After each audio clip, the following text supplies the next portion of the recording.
విశాఖపట్నం జిల్లాలోని ప్రముఖ పుణ్యక్షేత్రం సింహాచలంలో పెను ప్రమాదం తప్పింది. అప్పన్న సన్నిధిలో గిరి ప్రదక్షిణ కోసం తొలి పావంచా వద్ద వేసిన భారీ రేకుల షెడ్డు కూలిపోయింది. ప్రమాద సమయంలో షెడ్డు కింద ఎవరూ లేకపోవడంతో అంతా ఊపిరి పీల్చుకున్నారు. ఇది నిర్మాణంలో ఉండగానే ఇది మొదలుపెట్టి 1.5 డే అయింది. ఇది మొదలుపెట్టి ఆ నిర్మాణంలో భాగంగా ఏంటంటే వాళ్ళు వాడే వెహికల్స్ ఏదైతే ప్రొక్యులెండర్ వాడడం జరిగింది. ఇక్కడ ఆ ప్రొక్యులెండర్ మూమెంట్లో ఏదైతే పోలు వేస్తున్నారో ఆ పోలుకి తగిలి అది షెడ్ కూలిపోవడం అన్నది జరిగింది. వాటి ఇమ్మీడియట్గా కాంట్రాక్టర్కి ఏం చెప్తున్నామంటే ఇది రిమూవ్ చేసామని చెప్పాం. ఆల్రెడీ కలెక్టర్ గారు కూడా దీని మీద ఇన్స్ట్రక్షన్స్ ఇవ్వడం జరిగింది. ఈ ఓపెన్ ప్లేస్లో క్యూలు ఏర్పాటు చేసి ఈ కస్టర్డ్ డస్ట్ అది ఎక్కువ మొత్తంలో వేసి అలాగే కార్పెట్ కూడా వేసామని చెప్పేసి అన్నారు. కాబట్టి ఇక షెడ్ అన్నది తీసేస్తున్నాం కాబట్టి ఇక్కడ ఏ ప్రాబ్లము ఉండదండి.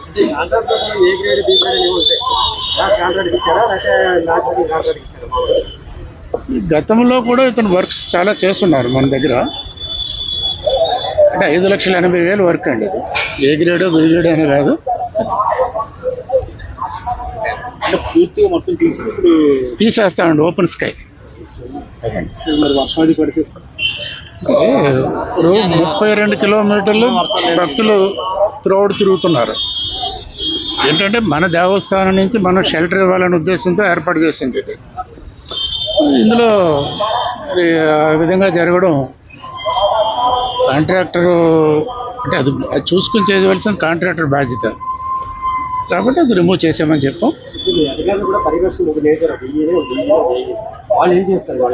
అంటే పర్యవేక్షణ అంటే ఇప్పుడు వర్క్ జరుగుతుందండి. ఇక్కడ మనం చూస్తున్నాం ఆ వెహికల్ మూవ్మెంట్ అన్నది వీళ్ళు ఆపలేరు కదా.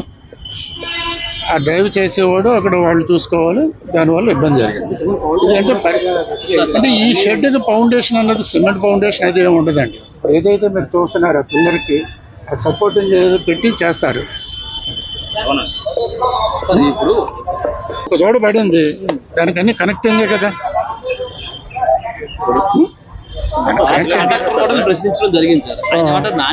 తక్కువ క్వాలిటీ వేయడం వల్ల ఇది వేయడం కూడా కరెక్ట్ కాదని ఆయన చెప్తున్నారు. ఆయన చెప్తారు, కాంట్రాక్టర్ చెప్తున్నాడు అంటే ఆశ్చర్యంగా ఉంది.